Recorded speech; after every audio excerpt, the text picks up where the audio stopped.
So obviously the PlayStation 5 Pro is sort of the talk of the town, and you know what? I completely understand that. I get it because it's exciting, it's new hardware. Also, it's a little bit controversial because of the price point.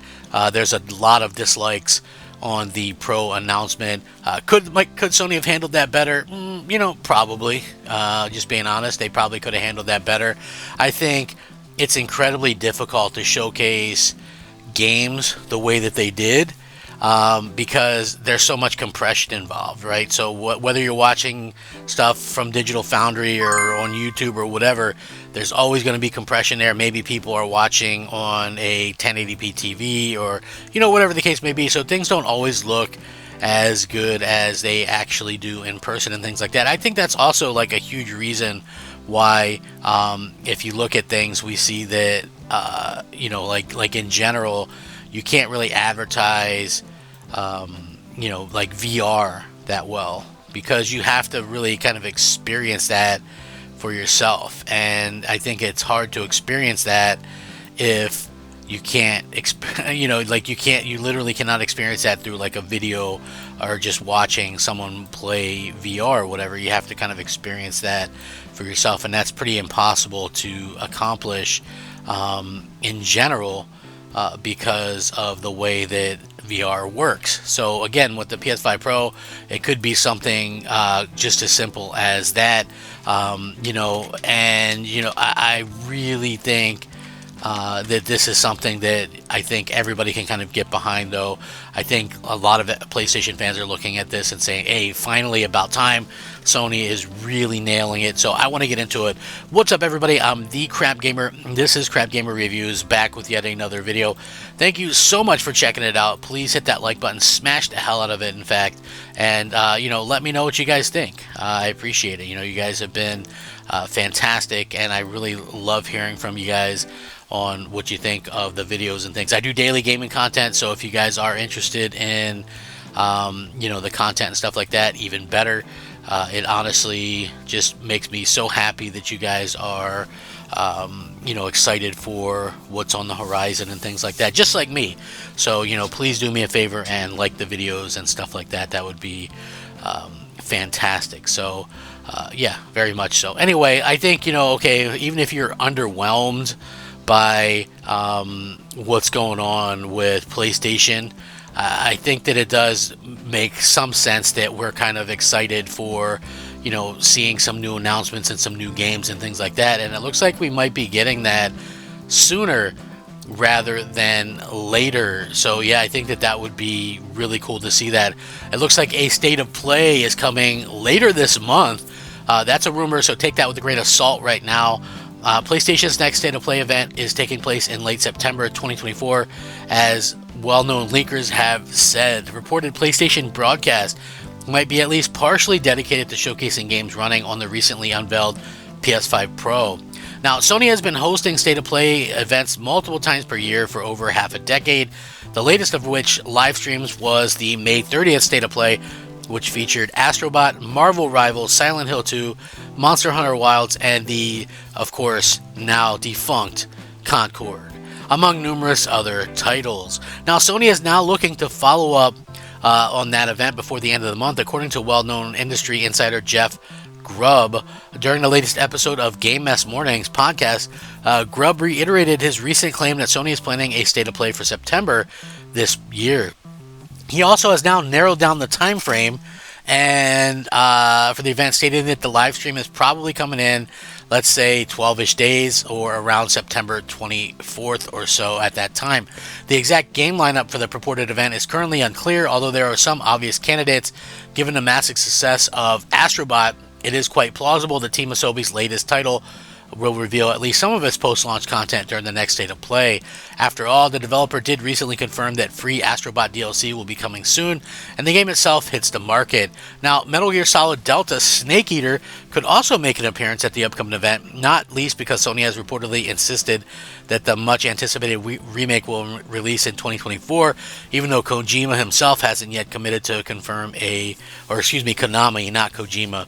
Kojima obviously nothing to do with this game, although obviously the original, yeah, very much so. So anyway, that would be cool as well. So anyway, September 2024 State of Play would continue a 4-year PlayStation tradition. In a broader context, the notion of September 2024 State of Plays actually aligns with Sony's historical practices. Since 2019, the Japanese gaming giant has consistently held product showcases in Septembers, so it has an opportunity to continue the tradition for a 5th year in a row. Sony's next event will likely feature a lot of PS5 Pro gameplay footage whenever it does happen, so Sony's next broadcast is likely to at least partially focus on the recently unveiled PS5 Pro, in part because the online reaction to the console's announcement haven't been super positive, largely due to the $700 price tag, as well as the fact that both its vertical stand and disk drive will be sold separately.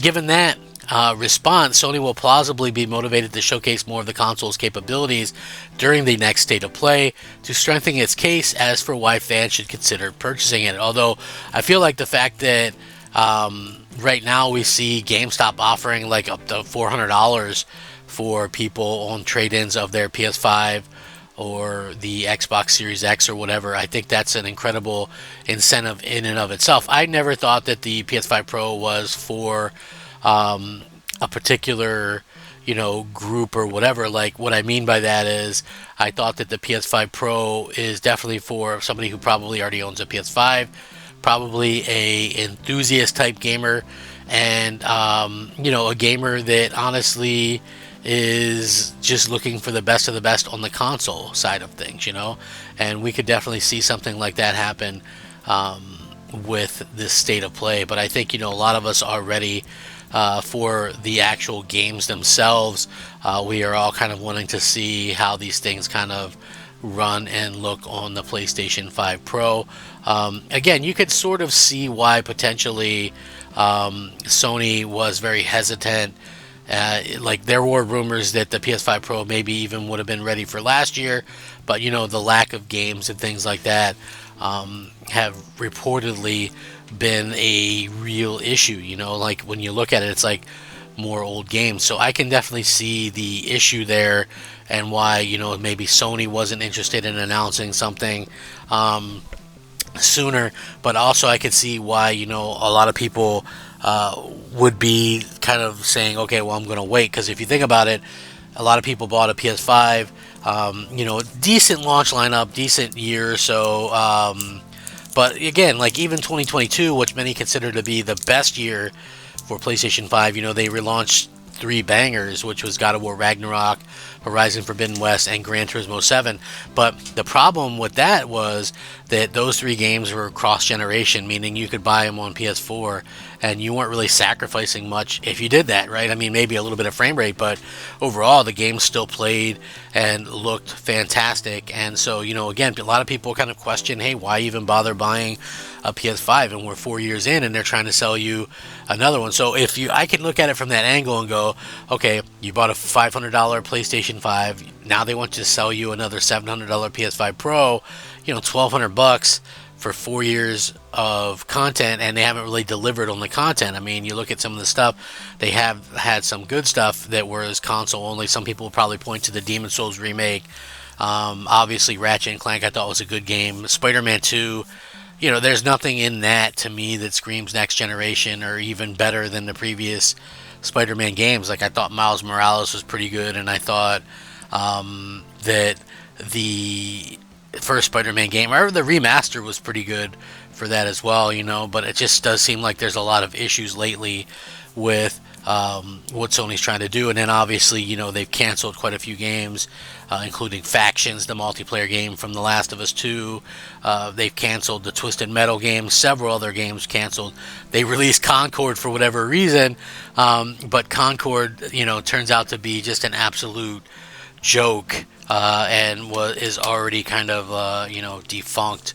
So yeah, we know kind of what's going on, and we know exactly kind of what Sony's up to. You know, they're definitely changing some things around, but this is good news if we could get a state of play, see some of these new games running. You know, Death Stranding 2s, the Wolverines, the next Uncharted game or next Naughty Dog game, whatever the case may be. I feel like we are at that point where we could see some of these things be announced, and that would be a fantastic thing, indeed. But anyway, what do you guys think? Are you guys excited for that eventuality? Do you guys want to see a state of play with some new games and some stuff running on the PS5 Pro? How did you feel about the Pro reveal? Let me know down below. Thank you so much for watching. I hope you guys all have a great day. Rack 'em up, fact 'em up, crap gamer 'em up. I hope you guys have a great day, and I'll catch you next time. Crap Gamer